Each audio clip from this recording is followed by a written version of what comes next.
Okay, 2, 1, live. I'm John Miglosh for the WDMA and the International Society for Strategic Marketing. Today I want to continue in our saga on customer journey. Okay, and yesterday we talked about the journey or the customer persona or the customer experience, customer attribution. And I kind of said it's all nuts. I like to, in the summer, when I drive around the Midwest, I like to stop at the rest stops. It's quick. It's quicker than a gas station. It's all clean and neat in Wisconsin. And people in the summer tend to have their sports paraphernalia. And I always like to tease the Bears fans because they're in there almost always. And I just tell them, I love the Bears. And they smile big. And I say, I wish we could play them every week. Anyway, you may not get that, but I'm a Packers fan. Although I've really basically gone with the Tottenham Hotspurs, who beat Manchester United this week. Of course, you knew that already, those of you international viewers. So why did I bring that up? Because at the rest stop, I say hello to people, and you see this confluence of humanity at this one little potty stop. Or go to I-80 on the truck stops and just talk to people. And what you'll find is that, or a big airport, that might be easier for you, you affluent people. You go while you're waiting for a flight, you say hello to people. Where are you going? Where are you coming from? And it's all over the world. Especially if you're in O'Hare or something like that. It's all over the world. Okay? Now, let's build a model that predicts how the person got to there and where they're going after that. Now, could you build it? Yes, you can. And there would be certain probabilities that would come to the surface. If you're in O'Hare, there's a proximity. So there are more flights from some cities, like Denver, like Dallas, like Atlanta, like Detroit maybe, New York. Bigger airports connect more often. Internationally, you're going to have Tokyo, you're going to have London, you're going to have Frankfurt. There's going to be some really key hubs that are connected up. So there's a way to predict it. But what good is it? What are the chances that the person that you're talking to, that's going to help you predict where they're coming from and where they're going next? Because they're going where they're going, and they're coming from where they're coming from. And that's the way your customers are. Just flat out tell you. But, here's a great article. Not a great article. Here's a good article. It's called Five Fatal Flaws of Most Customer Journey Maps. And it started with focused on the vendor's goals for the customer. I think that's really good.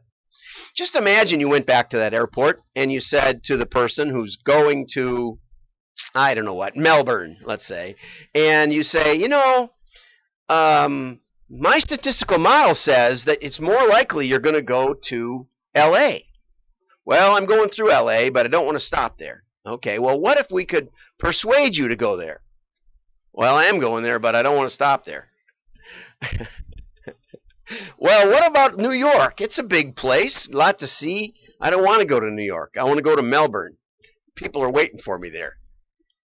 Okay, that's a good flaw. I mean, if what you're doing, and when I've worked with these projects, I've seen, people they're searching for chainsaws, and then they click on, the best SEO. So we have to figure out our SEO, and then they come to our website. And when they come to our website, they click on testimonials, let's say. And we want them to go from testimonials to product selection. And we want them to go from product selection to filling their checkout cart. And then not abandoning the cart, we give them some incentives to stay in the cart. But if they abandon it, we'll give them an incentive to come back. And if they buy a chainsaw, we'll send them a coupon for free chain bar oil. And I know, I just had to pick an example that almost nobody sells, that nobody that I know sells. But, that's an example. So, so you have this as a merchant, you have this progression that you think makes sense, right? which may or may not make sense. It's hard to say. But the customer doesn't have that. The customer comes to you however they come to you. They may come because they have a tree across their yard and the neighbor came over with a Husqvarna and it made short work of the tree, and so you say to yourself, I'm going to go get a Husqvarna. Where do I get one? And that's all you're looking for. You're not looking for reviews. You're not looking for maybe you want to see if it's on sale, but you got a True Value, you got an Ace, you got a Fleet Farm, and you got a Menards, and you want to know which one's got a better deal, or which one even sells Husqvarna. Maybe none of them sell Husqvarna. So you're searching that way. You're not searching for the product. You've already decided what you want. You're searching for the location. That's a different kind of journey, right? And after you get it, this may be your 6th chainsaw, and you want to know how to disable all the safety features. That's the way I approach it. What do you mean safety features? It's a chainsaw. Let's make the safest chainsaw ever. I had one of those. It never started. That's safe. It's really hard to use like that because you got to tighten the chain real tight to get it to cut anything if it's not running. Anyway, so think about where the customer wants to go and then get them there. I think it's a great metaphor. So today we're going to talk about the alternative. We're already 6 minutes in. Okay, so let's go over to the case study. And retailer, you may have heard this story before. They'd grown by adding stores, but they really were sick of it. They had a great website. They had lots of SEO, lots of clicks. All of their, they thought that it was ubiquitous. And so they said to me, we want a customer journey map. We want to figure this out. And we sat around in a room and we tried to describe the customer persona. I'm not sure it was at all accurate. How do you validate it? How do you falsify it? It's hard to say. So anyway, but what we did instead of all of that hypothetical speculation, what we did was we revamped their catalog to make it more user-friendly. It's just going to page through this because I've only got like 3 minutes to show you this. And that's okay, because you don't really want to know all these facts and figures anyway. One of the things we did was we did holdout tests, okay? And we ended up getting a 900% ROI on their holdout test, probably because of pass along and also missed delivery, okay? It was great. So we found out that mail was really good, okay? And then what we did was we tested offers. We did a lot of postcard testing. Let's see if I think I skipped past that already. We did a lot of testing of offers. So rather than figuring out the customer journey as a sequential event, when it's really the spaghetti bowl of confluence of where you're going and where you're coming from and all that, and no probability really paints the entire picture. Instead of that, what we did was we went and we looked at it from a standpoint of the customer, the key buying decision, the key offer to get them going. We put in more people, we put more product emphasis, we put more testimonial. That was all good. Okay.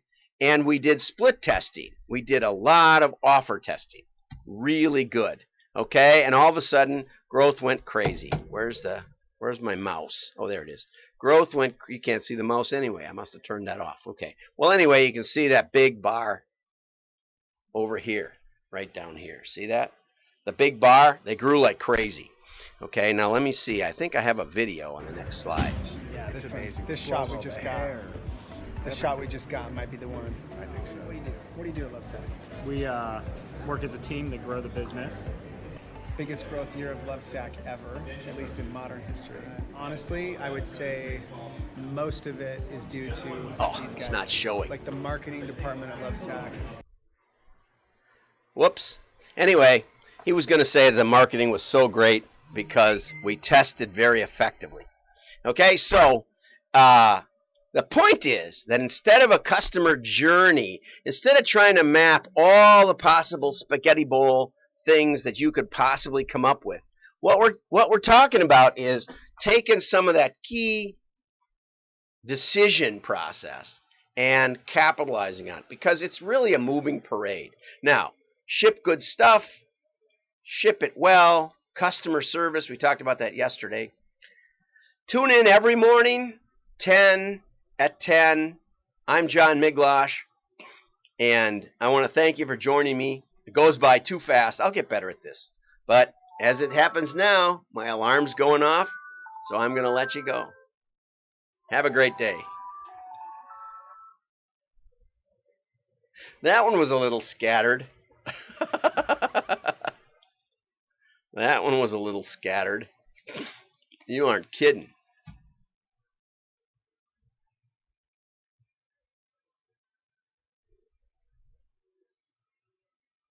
We are a prisoner, in a way, of the U.S. market.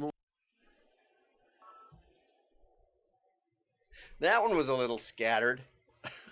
Oh, we got to turn off. I haven't